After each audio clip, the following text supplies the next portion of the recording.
11 দলের নির্বাচনে ঐক্য হয়েছে, আলহামদুলিল্লাহ। এইটা আরো ভালোভাবে হইতে পারতো, কিন্তু হয় নাই। যাই হোক, অসুবিধা নাই। এই জোটকে এখন বিজয় হইতে হবে। বিজয়ী হইতে পারলে এটা বাংলাদেশের গেম চেঞ্জার হবে, ইতিহাস বদলায় যাবে, বাংলাদেশের রাজনীতি বদল হয়ে যাবে চিরজীবনের জন্য। বাংলাদেশের মানুষ সত্যিকারের আজাদি পাবে। 11 দলের নির্বাচনে ঐক্য জিতে যাবে, হ্যাঁ জিতে যাবে। এইটা কওয়া যেতে পারে পিস অফ কেক, আপোষে ঘটতে পারে যদি তারা রাইট স্ট্র্যাটেজি নিয়ে মাঠে থাকতে পারে। আর মাত্র 3টা সপ্তাহ। নতুন বাংলাদেশের দিশা দেখাইতে হইলে আপনার একদম নতুন স্ট্র্যাটেজি নিয়ে আগাইতে হবে। আমার স্ট্র্যাটেজি কলে ফুল প্রুফ, বন্দুকের গুল্লি মিস হইতে পারে, আমার স্ট্র্যাটেজি মিস হবে না। কিন্তু মুশকিলটা হইতেছে, আমি যেহেতু জোটের কেউ না, আমি তো হরিদাস পাল, তাই আমার এই ইউটিউব বানাই কইতে হইতেছে যে কেমনে এই স্ট্র্যাটেজিটা ইমপ্লিমেন্ট করবে। তাতে একটা মুশকিল আছে, এটা তো যায় না যাবে প্রতিপক্ষ। আসলে প্রতিপক্ষ যায় না যায় বা বুঝা যায় আপনি কোন স্ট্র্যাটেজি নিতেছেন, এটা প্রতিপক্ষের বুঝতে তো সময় লাগবে না, তাই না? একেবারে বেকুব না হইলে। তাই এই স্ট্র্যাটেজি কয়া দিলেও অসুবিধা নাই। 11 দলীয় জোট এটা যদি অনুসরণ করে ভালো, না করলেও সমস্যা নাই। অনেকে শিখা যাবেন কেমনে জাতীয় ইলেকশনে জিতে আসতে হয়। নির্বাচন আসলে অগলের মাথায় আসে একটা নির্বাচনী ইস্তেহার বানাইতে হবে, লেখা লাগবি। 2018 সালের ইলেকশনে তখন ঐক্যফ্রন্টের ইলেকশন কাজ করতেছি লুকায় থেকে, মানে আন্ডারগ্রাউন্ডে থেকে। আমি ঐক্যফ্রন্টের বুঝাইতে পারলাম না যে ইস্তেহার একটা ভুয়া জিনিস। ইস্তেহার আপনারে ইলেকশনে জেতায় না, জেতায় অন্য কিছু। এই ভূখণ্ডের রাজনৈতিক ইতিহাসে 2টা নির্বাচন ফেনোমেনাল হয়েছে। একটা 70-এর নির্বাচন আর 91 নির্বাচন। একটা মুজিব জিতছিল, আর একটা জিতছিল খালেদা জিয়া। মুজিবের 70-এর নির্বাচনে জিতাইছিল কি কন্ত 6 দফা স্বায়ত্তশাসন, তাই না? 91 খালেদা জিয়া জিতাইছিল কি? উনার একটাই কথা, ওদের হাতে গোলামির জিনজির, আমাদের হাতে স্বাধীনতার পতাকা। এই কথাটা, এই যে 6 দফা আর স্বাধীনতার পতাকা, এটা কি নির্বাচনী ইস্তেহারে লেখা ছিল? না, লেখা ছিল না। তাহলে এটা কি যা এত সিম্পল, এত ছোট, অথচ এত পাওয়ারফুল? কি এটা? এটা হইতেছে স্ট্র্যাটেজিক ডক্ট্রিন। নতুন কথা মনে হইতেছে, আগামী নির্বাচনে 11 দলের স্ট্র্যাটেজিক ডক্ট্রিন লাগবে একটা, যদি জিততে চায়। আজকাল আলাপ সেই স্ট্র্যাটেজিক ডক্ট্রিন নিয়ে আসেন। আগে বুঝে নিই কেন স্ট্র্যাটেজিক ডক্ট্রিন ইস্তেহারের চাইতে অনেক বেশি গুরুত্বপূর্ণ। আর স্ট্র্যাটেজিক ডক্ট্রিন আসলে কি, এর হাতি না ঘোড়া? আসেন আল্লাহর নামে শুরু করি। ইস্তেহার হইতেছে নির্বাচনের আগে দেওয়া প্রতিশ্রুতির তালিকা, কি কি করা হবে তার ঘোষণা, মূলত ভবিষ্যৎ নির্ভর। আর স্ট্র্যাটেজিক ডক্ট্রিন হইতেছে রাজনীতিকে দেখার দৃষ্টিভঙ্গি, ক্ষমতার উৎসকে সেটা নির্ধারণ করা, রাষ্ট্র কার জন্য, তার স্থায়ী উত্তর একটা স্ট্র্যাটেজিক ডক্ট্রিন। ইস্তেহার বলে কি করব, ডক্ট্রিন বলে কেন করব আর কার জন্য করব। মানুষ এই সমস্ত ইস্তার ফিস্তার বিশ্বাস করে না, পড়েও না। রাজনৈতিক দলের কর্মীরাও পড়ে না, কারণ সারা দুনিয়ার বাস্তবতা হইতেছে প্রায় সব দলই একই প্রতিশ্রুতি দেয়। চাকরি দেব, বেকারত্ব কমাবো, দাম কমাবো, দুর্নীতি কমাবো, কিন্তু মানুষ জানে এগুলো ভুয়া, কিছুই হবে না, কিছুই পূরণ হবে না। ফলে ভোটাররা এই সমস্তকে পাত্তা দেয় না। কিন্তু ডক্ট্রিন ইস্তেহারের এই সীমাবদ্ধতা ভেঙে ফেলে। ইস্তেহার যাচাই হয় ক্ষমতায় গেলে, ক্ষমতায় যে সে করলো কিনা। আমি কিন্তু আওয়ামী লীগের ইস্তেহার নিয়ে বেশ কয়েকটা এপিসোড করছি যে ওরা কোনোটাই কিছু করে নাই, বাস্তবায়ন করে নাই। কিন্তু ডক্ট্রিন যাচাই হয় ভোট দেওয়ার আগেই। ডক্ট্রিন মানুষকে প্রশ্ন করায়, আমি কি এই ডক্ট্রিনের মধ্যে নিজেকে দেখতে পাই? এই দল আসলে আমাকে কি মনে করে? মানুষ ইস্তেহার বিশ্বাস না করলেও ডক্ট্রিনকে চিনতে পারে। ইস্তেহার হয় পরিস্থিতি নির্ভর, আর ডক্ট্রিন সময় স্বাধীন। জিনিসপত্রের দাম বাড়লে ইস্তেহার বদলাবে, যুদ্ধ হইলে ইস্তেহার বদলাবে, কিন্তু ডক্ট্রিন বলে যে পরিস্থিতি আসুক ক্ষমতার কেন্দ্রটা বদলাবে না, ভোটাররা তাতে নিরাপত্তা পায়। ইতিহাস বলে যে দল ডক্ট্রিনে যেতে সে নির্বাচনে যেতে। নির্বাচনের মাঠে ডক্ট্রিন কি করে? 1 নাম্বার, ভোটকে একটা ডিল থেকে ঘোষণা বানায় দেয়। ইস্তেহার, আমি ভোট দিচ্ছি কারণ তুমি দিবা আমারে, তাই তো? আর ডক্ট্রিন বলে আমি ভোট দিচ্ছি কারণ আমি জানি ও আমি কে তার কাছে। 2 নাম্বার, প্রতিপক্ষের কথা কেউ নিজের করে নেয়। তার প্রতিপক্ষ যত কথা বলবে আমাদের ফ্রেমে বলবে, এটাই ডক্ট্রিন ঠিক করে। এটা আমরা আগে পরে আরো বিস্তারিত বলবো। ডক্ট্রিন ঠিক হলে ইস্তেহার তার বাইরে যেতে পারে না। ডক্ট্রিন ইস্তেহারের সীমা টেনে দেয়। আর মানুষের মনস্তত্ত্ব, মানুষ কি বিশ্বাস করে? মানুষ বিশ্বাস করে যে তাকে সম্মান দেয়, যে তাকে ছোট করে না, যে তাকে মর্যাদা দেয়, যে তাকে রাষ্ট্রের মালিক বানায় তাকে বিশ্বাস করে। আর ইস্তেহার বলে আমি তোমার এটা দেব, ডক্ট্রিন বলে আরে তুমি কি দেবো, তুমি তো মালিক। ডক্ট্রিন এটা বুঝায় দেয়। ইস্তেহার আপনাকে গ্রহীতা বা অনুগ্রহ প্রার্থী বানায়, ডক্ট্রিন আপনাকে মালিক বানায় দেয়। মালিক ভিক্ষার উপরে ভোট দেয় না। নির্বাচন তো প্রতিশ্রুতির প্রতিযোগিতা না, নির্বাচন দেশের মালিকানা নির্ধারণ করে।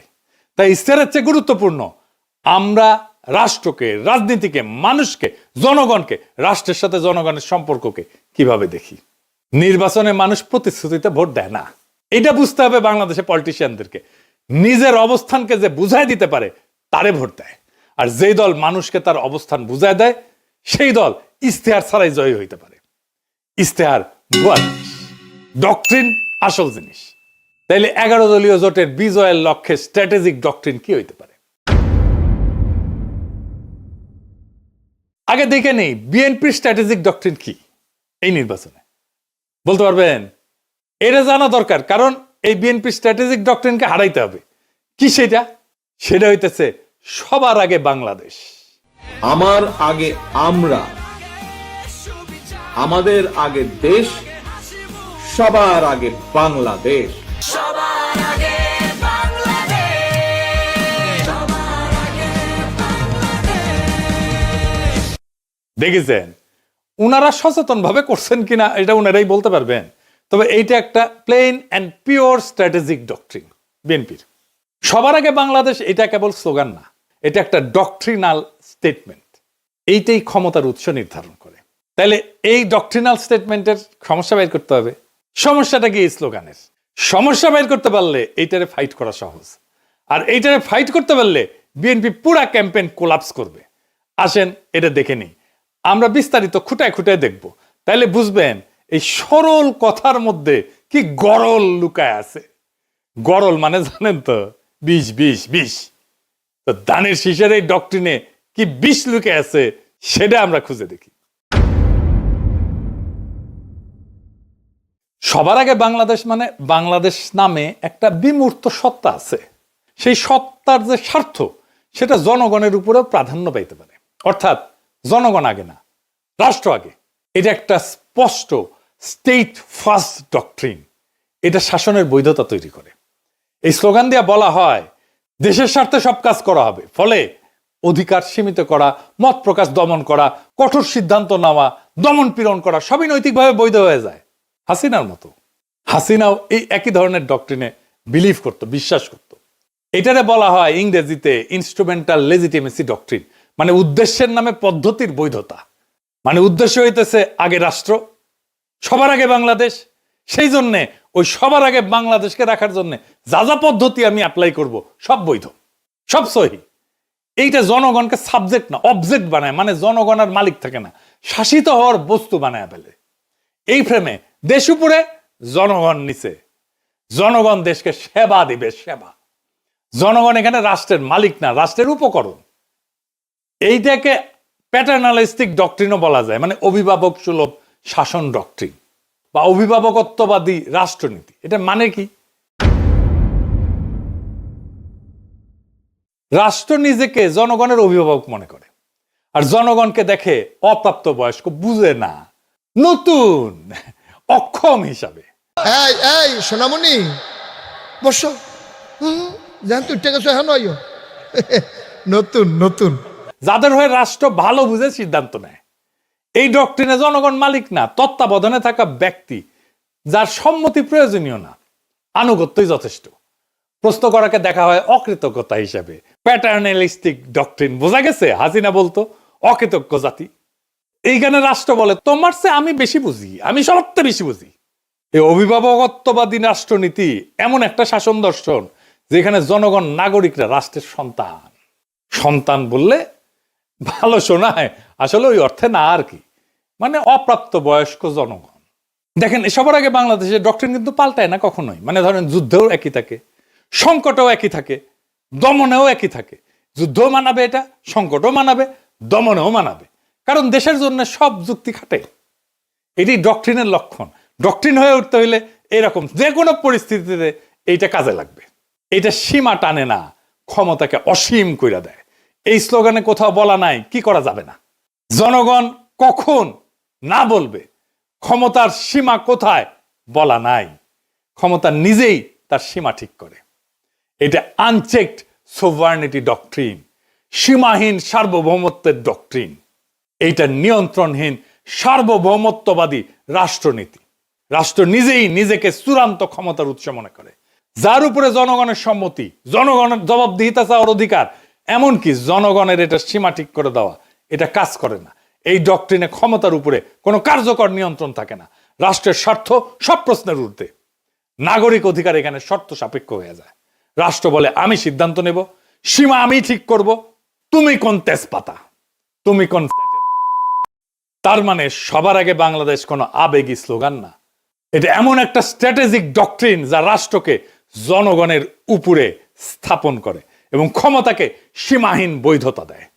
তাইলে এই সবার আগে বাংলাদেশ এই স্লোগানের স্ট্র্যাটেজিক ডক্ট্রিনকে হারাইবেন কেমনে?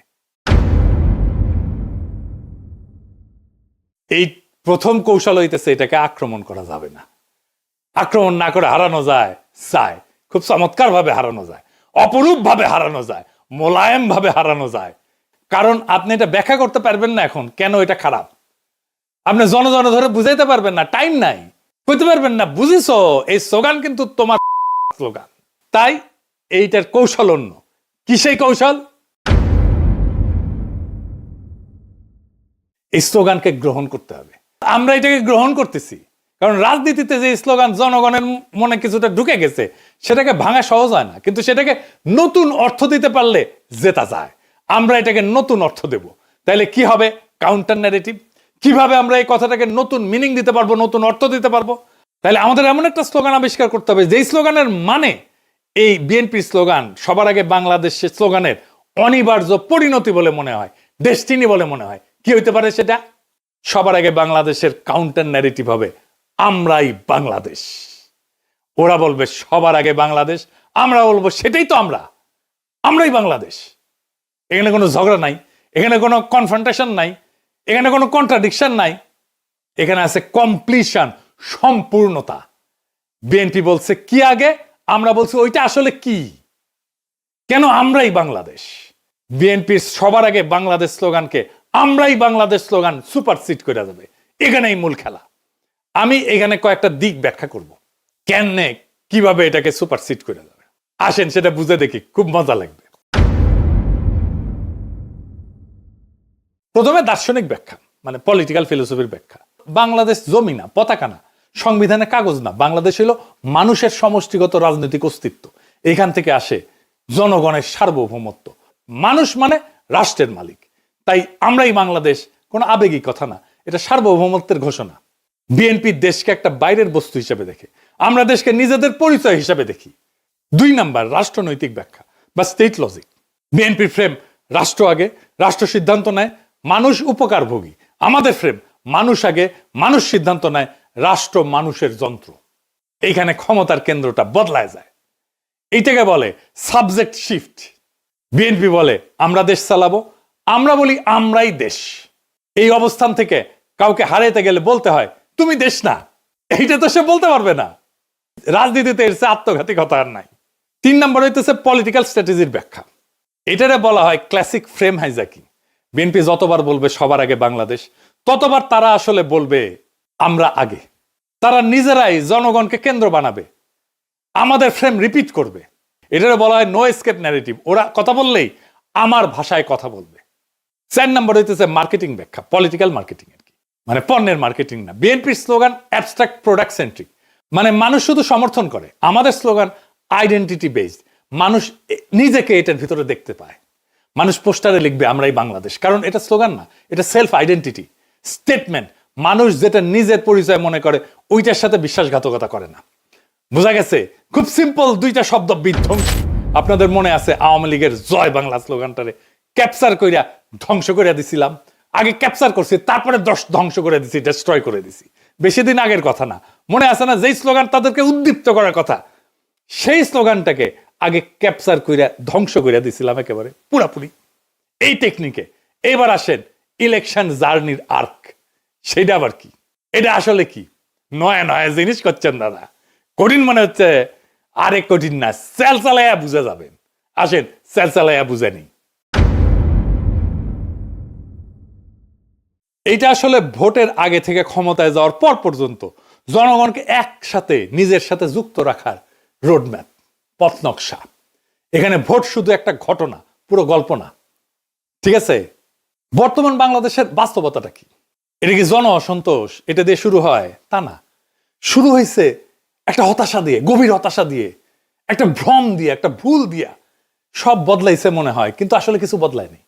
আগের বন্দোবস্ত, আগের রাষ্ট্রযন্ত্র, আগের ক্ষমতার ভাষা, আগের নিয়ন্ত্রণ সব ঠিক আছে, শুধু মুখ বদলাইছে, দল বদলাইছে। মানুষ স্পষ্ট দেখতেছে বিএনপি ধীরে ধীরে আওয়ামী লীগের আগের জায়গাগুলো নিচ্ছে, কাঠামো ভাঙতেছে না, দখল বদলাচ্ছে। সবচেয়ে গুরুত্বপূর্ণ বাস্তবতা হইতেছে তারেক রহমান তো নির্বাচিত প্রাইম মিনিস্টার না, কিন্তু তিনি ডিফ্যাক্টো দেশের প্রধান সিদ্ধান্ত কেন্দ্র। এখানে মানুষ বুঝে যায় সমস্যা ব্যক্তি না, সমস্যা হচ্ছে একই রাষ্ট্র একইভাবে চলে। এই উপলব্ধিটাই ইলেকশন জার্নির প্রকৃত শুরু। নির্বাচন শেষ না, নির্বাচন দিয়ে নাগরিক তার মালিকানা দখল করবে। এখানে ইলেকশন জার্নির আর্ক পূর্ণতা পায়। স্লোগান থেকে যাত্রা। এর প্রথম ফেজে কি হবে? পরিচয়কে জাগরিত করা। আমরাই বাংলাদেশ, এটা আমাদের পরিস্থিতিকে জাগ্রত করবে। এই পর্যায়ে প্রতিশ্রুতি কম, দর্শন বেশি। এর লক্ষ্য কি? মানুষ ভোটার না, মানুষকে বলা আপনি একটা পলিটিক্যাল এন্টিটি, রাজনৈতিক সত্তা। 2 নাম্বার ফেজে কি? নৈতিক প্রশ্ন, মরাল কোশ্চেনিং। এইখানে প্রশ্ন উঠবে, আমরাই যদি বাংলাদেশ হই তাহলে এত অন্যায় কেন, এত অবিচার কেন, এত বেইনসাফি কেন? এখান থেকে আসবে ইনসাফের প্রশ্ন। ইনসাফ মানে ভিক্ষা না, দয়া না, অধিকার ফেরত নেওয়া। মানুষ তখন বোঝে অন্যায়টা তো তাহলে আমার বিরুদ্ধে, বেইনসাফি তো আমার বিরুদ্ধে। আমরাই যদি বাংলাদেশ হই আর এই বাংলাদেশে যদি বেইনসাফি থাকে তাহলে এই বেইনসাফি আমার বিরুদ্ধে, কারণ আমি তো বাংলাদেশ। 3 নাম্বার ফেজ, ইনসাফের কাফেলা। এটা একটা কালেকটিভ জাস্টিসের ফেজ, সম্মিলিত ন্যায়ের যাত্রা। মানুষ বোঝে আমি একা না, আমার অভিজ্ঞতা সবারই। এখানেই জন্ম নেয় কাফেলার ধারণা। কাফেলা মানে পার্টি না, কাফেলা মানে পোস্টার না, এটা একটা নৈতিক যাত্রা। আমার ভোটটা তো দেওয়া হবে তাকেই যে আইন বানাবে, যেকে আমি সংসদে পাঠাচ্ছি। এটা একটা যাত্রা, যে আইন সমাজে ইনসাফ কায়েম করবে। এই ভোট শুধু ব্যালটের ভোট না, এটা ইনসাফ কায়েমের কাফেলা। 4 নাম্বার ফেজ, আজাদির দোরগোড়ায় পৌঁছানো। শেষ পর্যায়ে প্রশ্ন বদলায়। কে ক্ষমতায় যাবে এটা প্রশ্ন না, বরং আমরা কিভাবে শাসিত হব সেইটা প্রশ্ন হয়ে দাঁড়ায়। আজাদি মানে নিজের জীবনের উপরে নিজের কর্তৃত্ব। এখানে নির্বাচন ক্ষমতার উৎস না, এই নির্বাচন হইতেছে আজাদির দরজায় পৌঁছানোর মাধ্যম। ইনসাফের কাফেলা দিয়ে আজাদির দরজায় পৌঁছানোর মাধ্যম হইতেছে নির্বাচন। তাইলে কেন এই যে সিম্পল মেসেজ আমরা এই বাংলাদেশ, এটা কেন আমাদের জিতায় দেবে? 5টা সিম্পল কারণে জিতায় দেবে। 1 নাম্বার, এটা ঝগড়ার রাজনীতি না। 2 নাম্বার, এটা পরিচয়ের রাজনীতি। 3 নাম্বার, এটা মানুষকে ছোট করে না। 4 নাম্বার, এটা মানুষকে রাষ্ট্র বানায়, মালিক বানায়। 5 নাম্বার, এটা প্রতিপক্ষের মুখে আমাদের ভাষা ঢুকায় দেয়। মানুষ যখন বলে আমরাই বাংলাদেশ, সে আর শুধু ভোটার থাকে না, সে হয়ে যায় মালিক। আর মালিক কখনো ভুল জায়গায় দাঁড়ায় না। এই নির্বাচন সরকার বদলেন না, এই নির্বাচন ঠিক করবে দেশের মালিককে। ওরা বলে সবার আগে বাংলাদেশ, আমরা বলি আমরাই বাংলাদেশ। যেদিন মানুষ এটা বুঝে যাবে সেদিন আর কাউকে জিততে হবে না। নির্বাচন নিজেই নিজের ফল ঘোষণা করবে। সেই দিনের অপেক্ষায় আমরা থাকবো 12ই ফেব্রুয়ারিতে। ইনকিলাব জিন্দাবাদ। আমরা কি চাই? আপনি কি চান? আমি কি চাই? বাংলা কি চায়? মাটির কি চায়? শহীদ কি চায়? আমরা কি চাই? বাংলা কি চায়? 24 কি চায়? জুলাই কি চায়? আমরা কি চাই? ইনকিলাব কি চায়? বিপ্লব কি চায়? জনতা কি চায়? মাটি কি চায়? বাংলা কি চায়?